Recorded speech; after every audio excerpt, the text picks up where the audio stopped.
What's up, guys? It is Dr. Seth, and today we are back with another round of answering your questions from my Instagram AMA.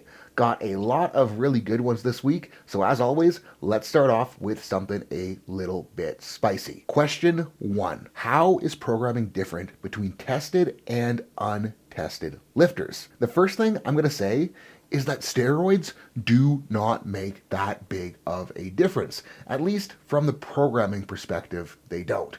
Now, if you guys aren't familiar with me, I am someone who has worked with very high level lifters on both sides of the tested and untested equation. I've worked with IPF world record holders. I've worked with all-time untested world record holders. I've worked with guys who are on drugs that aren't very good. I've worked with guys who are natural that aren't very good. I've worked with a lot of lifters, both tested and untested. And in that time, in that experience, the best blanket statement I can make is that steroids don't really matter for programming. What matters is an individual's work capacity, an individual's ability to recover, and an individual's ability to tolerate intensity and volume. Because there are some guys that are on a lot of drugs that can't handle all that much training. There are some guys that are on no drugs that can handle a shit ton of volume, a shit ton of intensity, and still recover well and get better. There's also lifters who are on drugs that can handle a bunch. There's lifters who are not on drugs that can't handle anything as well. So it matters less whether or not a lifter is on something. What matters more is who the lifter is in front of you and what their training needs to look like for them in order to improve. Now, if I were to try to make a blanket statement about the differences between untested lifters and tested lifters, one thing that I have noticed is that the minimum effective dosage for people who use performance-enhancing drugs seems to be lower. It seems as though untested lifters can get more out of less volume, but that doesn't necessarily mean that they need to do less, and it doesn't necessarily mean that they can't get more out of more if they were to ramp things up. And the biggest difference between tested and untested lifters in terms of programming isn't about what they can do or what they should do. It's more, what are they getting out of it? The untested lifter can tend to get more out of more. They can also tend to get a little bit more out of less. But what they're getting out of it versus what a tested lifter would, again, the differences are not as drastic as the keyboard Natty warriors would like you to believe. Steroids do make a difference to performance, but that difference isn't as insane as some people want to think. And the big misconception with untested lifters in general is that more drugs equals more results, when in reality, more drugs often makes them feel worse, often gives them less output in their training, and then they end up stagnating or slowing progress, or worse off, getting hurt because they're unable to train as effectively because of the dosages that they are on. All right, question 2, something a little bit less spicy. When and how to introduce deadlift or variations after a injury? And the simplest answer to that is going to be reintroducing a deadlift as soon as you are ready for it. And if you have no idea whether or not you're ready to deadlift, what you need to do is bridge the gap from whatever basic entry-level rehab exercises you've been doing towards deadlifting. Now, the problem with how most physical therapists who do not work with lifters scale rehab is that they have no idea how to scale someone back to a 400-pound deadlift, a 600-pound deadlift, or even an 800-pound deadlift, and the rehab exercises are not aggressive enough to get someone back to the point where they can handle picking a heavy barbell off of the floor. Like, you'll see things like bird dogs, you'll see things like single leg glute bridges, you'll see things that are just so low, so light that they're not going to have any real translation to moving real weight. So what I like lifters to do once they're at the point where they can handle it is we'll slowly reintroduce some degree of hinging. My favorite variation for this is a single leg RDL, because the single leg RDL, being unilateral, we will be limited in our ability to balance, we will be limited in our ability to load it, so that we can find a very safe entry point to hinging again. And once we're good at doing single leg RDLs body weight, as soon as we can do them body weight, I'll want to see the lifter start loading them. And I want to see the lifter start loading them contralaterally, meaning if they're doing it on their right leg, I want them holding weight in their left hand, and they can use their right hand to grab onto something to help them balance. What's going to happen if we load it contralaterally is that weight is going to help pull us around, so we're getting internal rotation access at that hip. We're going to get more length through the glute med, more length through the glute max, more length through the piriformis. And from that position, we can then contract out of that length, and we're going to build tolerance to loading those tissues in a stretched position, which will help them to feel better when they are under more maximal loading. And once we're able to handle loading on the single leg RDL well, we can continue progressing loading on that single leg RDL, and a good target will be to handle about 15 to 20% of your deadlift on a single leg hinge. And as we're loading that single leg RDL, we can also think about reintroducing some bilateral hinging. And an easy place to start will be a bilateral dumbbell RDL where we're using both legs, both hands, dumbbells in the hands, and we're just going to be hinging down until tolerance, contracting glutes up to the top, and we can build up strength through that. Now, once we're confident with the single leg RDLs and we're confident with the dumbbell RDLs, we can start introducing a partial range of motion deadlift. So you're pulling off of a rack, you're pulling off of blocks, and once we're there, we can start building up strength there. We can start reducing range on the partial deadlift, or increasing range of the partial deadlift, reducing the amount of block, reducing the rack pull height, until we're down to pulling off of the floor. We're going to build the single leg RDLs up, we're going to build the dumbbell RDLs up, we're going to drop the rack pulls down, and they're all going to meet in one big conglomeration of awesomeness that is going to be you being able to pull off the floor and feel strong again. All right, on to question 3. Is an SSB squat going to contribute more to building the deadlift than a regular back squat? I was excited when I got this question because this stuff is fun to talk about. Now, when we're picking a variation to build one of our main lifts, the thing that is going to determine whether or not that variation is beneficial to our main lift is if that variation is addressing what our main lift needs to improve. Now, if your upper back is a limiting factor on your deadlift, an SSB squat could be a tremendous builder to help out your pull. If your upper back isn't the limiting factor of your deadlift, an SSB squat might not be the best option for you.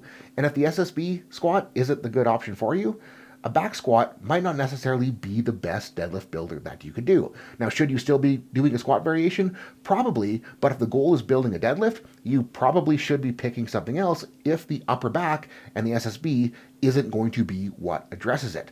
Now, if your deadlift is limited by hip strength, if your deadlift is limited by your ability to drive with hips off the floor, something I really like to get lifters to do is to run a box squat.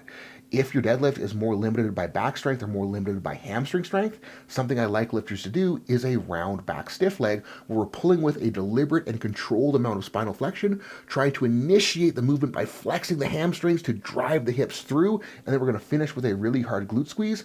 If it is hamstring or low back, that will be tremendous for you. But bottom line, if we're trying to use a variation to build the main lift, we need to understand what is holding back the main lift, and then we need to pick a variation that addresses the thing that is holding back the main lift. Because the problem that lifters have with conjugate is that they're picking variations, but the variations that they pick have nothing to do with their weak points, and then they wonder why conjugate isn't working. You can't just pick random variations and hope that it all pans out well. You need to pick variations that matter for what you need to build. On to question 4. Continuing the conjugate theme, I'm starting a conjugate program for the first time soon. What are some things I should look out for, if any? Well, go rewatch what I said for the last question, because the whole specificity equation and making what you're doing specific to what your lifts need is going to be the biggest thing for making conjugate successful. Outside of that, things that we need to be aware of is why we're doing max effort work, why we're doing dynamic effort work, and why we are doing rep work. Because if you understand why you're doing each of those, you can then tailor your efforts within each of those to better address the whole big picture, which is building your total. Now, the max effort stuff, it should be heavy enough that it allows you to strain, but it shouldn't be so heavy that you look like you're going to die, you're totally broken down, and everything is just going out the window. Because if you continue to teach yourself to lift with absolute dog crap, everything collapsing, looking like you're going to die, you're going to have a hard time getting that to translate towards not looking like you're going to die. If things are always breaking down, you're always riding that limit of like almost missing or even having like catastrophic giant misses, you're not going to see the results that you want from the max effort work. Max effort work, the most important thing is to keep it in the pocket so that we can have the weeks build off of each other. If you're constantly ramming into a wall, you're going to have a hard time building from week to week to week to week. Now, for dynamic effort work, what you need to remember is that the number one priority needs to be on intent. Now, there's two sides to that intent. The first is pushing into that bar as hard as you flippin' can, because if you aren't doing dynamic effort work with the right intent on intensity, you're going to get nothing out of it because the bar is so light. If we want to make a light weight translate towards lifting a heavy weight, we need to put a lot of effort into moving that light weight well. The other side of dynamic effort work is the technical intent. If we are moving a lightweight, we need to be as technically perfect as possible. We need to treat it as an opportunity to dial in our groove, and we need to treat it as an opportunity to practice what we want to display on the platform. If you're just doing dynamic effort work and you are pushing hard into the bar, you are moving it fast, but you're doing it in a haphazard manner, again, we're not going to get that translation to a heavy weight, because if we lift a heavy weight haphazardly, we're not going to be able to actually lift it. So on dynamic effort work, make sure that you're pushing hard. Make sure that your intent is perfect technically, and that way you will get the carryover from it. Now, on the repetition side of things with conjugate, we don't have a ton of volume on the main lifts. We need to make that volume up with our accessories, and if we're making up volume with our accessories, we need to make sure that we are trying hard enough on our accessories. If you're phoning in your accessories, you're not going to have enough work to support the max effort work. You're not going to have enough work to support the dynamic effort work, and the whole pyramid is going to crumble down because you don't have a broad enough base built out of your accessories, built out of your GPP. So on accessories, on GPP, make sure that you're working hard enough to support the max effort work. Make sure you're working hard enough to support the dynamic effort work. And if you're working hard enough on accessories, you're working with enough intent on dynamic effort work, and you're not overshooting and dying every week on max effort, conjugate is going to work very, very, very well, especially if you're picking variations and picking accessories that target the needs of your lifts. All right, last question of the day, transitioning from raw to gear from a conjugate perspective and vice versa. Now, this is something that I've gone both ways on multiple times. What did I just say? Okay, so I've gone from raw to gear, gear back to raw back to gear, and then back to raw, all while training conjugate. And if there's anything I can say about that entire process, the transition from raw to gear is one that is a lot smoother than going from gear back to raw, at least in my experience. Now, if we're transitioning from raw into gear, the most important thing is just getting comfortable and getting used to having the support from the gear. Now, if we're thinking about squats, on dynamic effort days, that is a great opportunity to learn to use the briefs, to learn to sit in the briefs, learn to accommodate to the pressure of the briefs. And when I'm getting a lifter to start out with briefs on dynamic effort days, there's two ways we could do this. Number one is we could wear a very loose or a really bagged out pair of briefs, squat to depth in them, get used to feeling the pressure at depth in those, or we could wear a more gangster pair of briefs and run a high box. When it comes to max effort work, learning gear, I like to get guys to get used to what they'll be wearing on competition day relatively soon, just so that they're not surprised for it by the end of their meet prep. Now, what that could look like is they could start with running straps up to a very, very, very high box, again, just to get used to feeling that pressure and just to get used to pushing into the gear. What they could also do is they could try to get the gear on early in their session and then go with no box and just try to get it as low as they can. On the max effort day, if we're learning gear, the intent is going to be less about reaching a max effort and more about just getting to something productive with the gear on. For bench, what I like to get guys to do is run their speed work raw, and then as a secondary, they can run very, very, very lightweight in their shirt to a high board for relatively high reps, like sets of 5 to 8, and just get a feel for breaking in, getting a feel for feeling the pressure through the chest plate, get a feel for the pinchiness on their triceps, and then that way when it comes to their heavier work in the shirt, they're less shocked by how the shirt feels. And when it comes to actually doing heavier work in the shirt, what I like to get guys to do is, again, put the shirt on very, very early in the session and then just take relatively high rep sets through their warm-ups, trying to get the shirt as low as they can, or trying to get the bar as low as they can with the shirt on. And the goal then that I'll have for lifters is to just try to get as light of a touch in as possible, and then they can potentially work up with a board afterwards, or they can continue working up with full range. But the number one priority in learning a bench shirt is learning how to touch. And if we make the goal every time we're in the shirt to get as light of a touch in as possible before we do something else, we're going to make sure that we actually know how to touch in the shirt, and the lighter weight we can touch with, the better off we are going to be.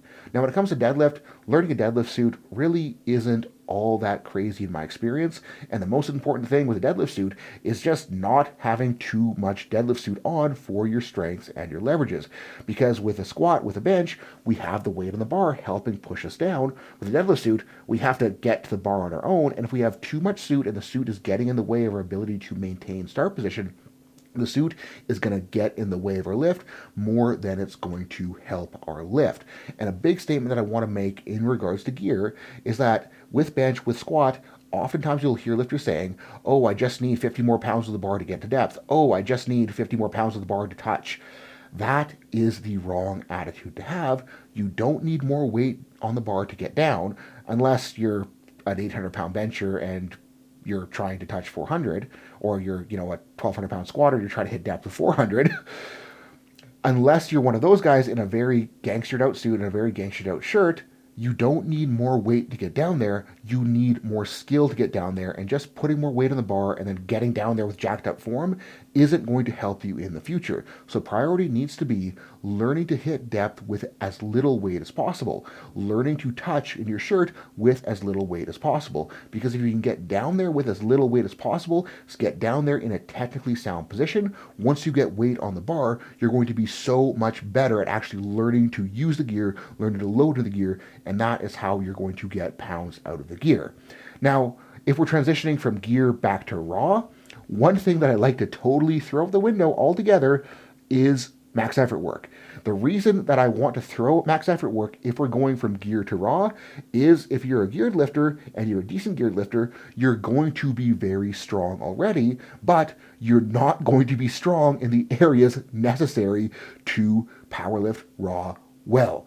And the most important thing going from gear to raw is making sure that during that transition, we don't blow something off because we're not used to having no support in the bottom end of the lift. So what I like to do to transition from gear to raw is have lifters, instead of their max effort work, have them run relatively high rep sets to a moderate RPE on a comp squat, on a comp bench, and that way we're going to help us relearn the groove, and we're going to build the strength and connective tissue necessary to support us without that gear on.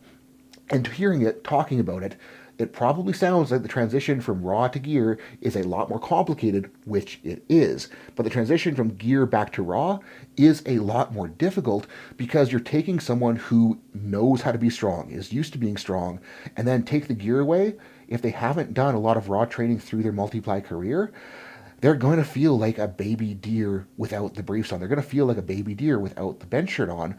And if we try to load them up without that, it is going to be a very frustrating process. And that is something I ran into with each time I transitioned from multi back to raw. I expected that I'd still be strong raw because I was strong multi, and I definitely was not. And you'll hear equipped lifters talking about how lifting in gear is more skill intensive than lifting without gear.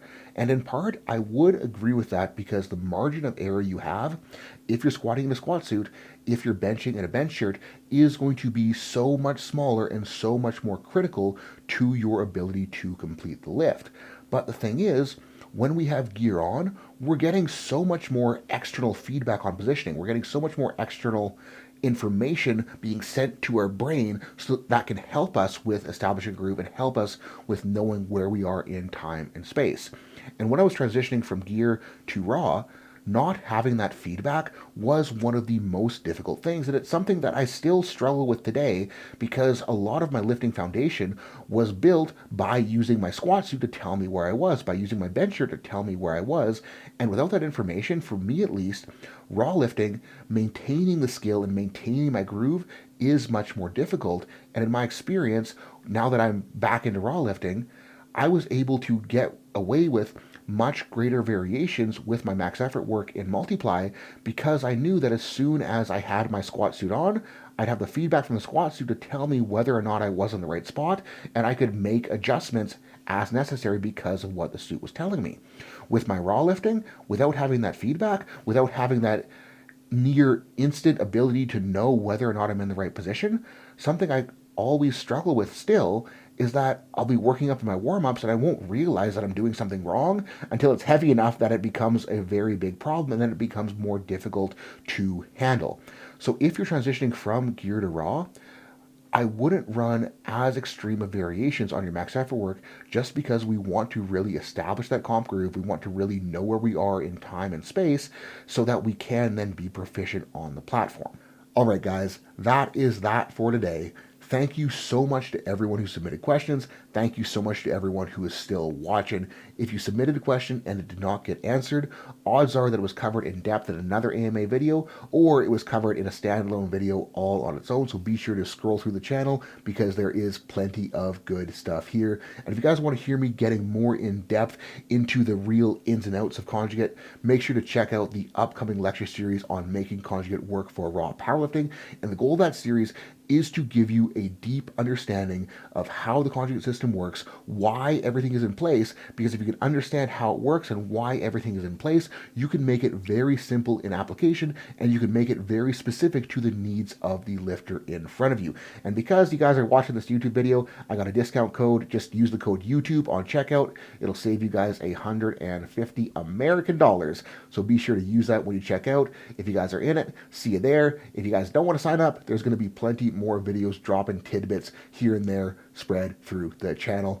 Thank you again. Peace out. Have a good rest of your night.